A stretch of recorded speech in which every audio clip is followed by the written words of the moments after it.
How do you know if your SEO campaign is working? A lot of people's first intuition is going to be keyword ranking. However, rank tracking is unreliable. Take this example where Ahrefs is showing that their traffic is down based on ranking data, even though I know it to be up. In fact, you should only rely on keyword ranking data when you don't have access to search traffic data. The best source for search traffic data is Google Search Console. It's completely free to set up. It'll walk you through the steps of connecting it, and it's data straight from Google. It'll show you how many times you actually showed up for a given keyword and how many of those times someone clicked through to your website and what page they landed on. So if search traffic is going up, the SEO campaign is working, right? Not quite. If you're a business, what you really care about is sales. Let's take this window tinting shop, for example. The page on their website getting the most search traffic is this blog post on how to repair car paint chip. Now, blog posts are great. We write them for all of our clients. But the truth is, very little of the traffic going to your blog posts are going to turn into actual sales. And that's because Google doesn't rank blog posts for what are called transactional queries. Blog posts rank well for informational queries when people are looking for information. A transactional query would be something like window tinting near me. For these kind of queries, Google shows businesses, and this is going to be Google Business Profiles, home pages, and service pages. Or for e-commerce businesses, product and category pages. For most businesses, you would rather have one visit to one of these transactional pages than 1,000 visits to your blog. There are some exceptions. Some blog posts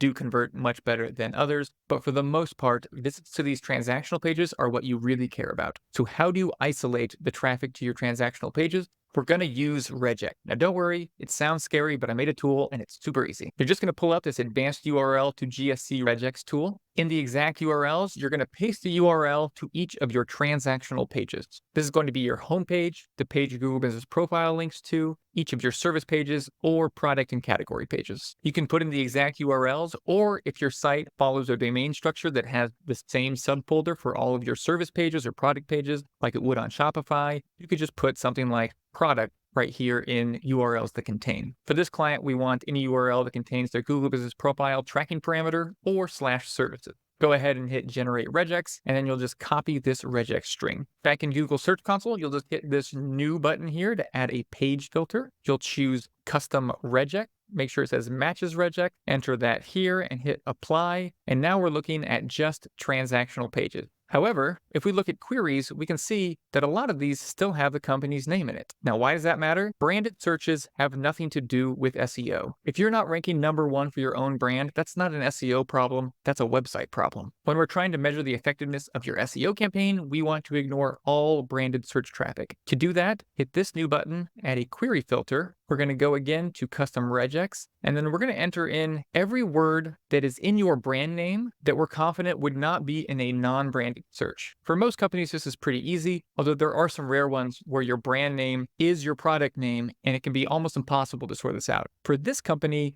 their brand terms are always going to use the word elite, and it shouldn't take out any of their non-branded terms because it's not a word you would typically use when looking for the service. If there were common acronyms or misspellings, you could add a pipe here and add them each, and you can do as many as you want. Just make sure none of them would block non-branded terms. And then this time we're going to set this to doesn't match regex and hit apply. Now we can see all the transactional search traffic going to this website for non-branded terms. These are people who are looking specifically for the services they offer, but they aren't looking specifically for the business, so this is all SEO traffic. But of course, the only way to know how effective the SEO campaign has been is to compare it to a previous date. So let's go ahead to this date right here, go to compare, and we're actually going to compare the last 3 months year over year. And the reason we're doing year over year is to account for seasonality. Like many businesses, parts of the year are more busy than others. And if we compare to the last 3 months, we won't know if it's seasonality or actual ranking changes. Go ahead and hit apply. And with some quick math, we can see that their overall SEO traffic has gone up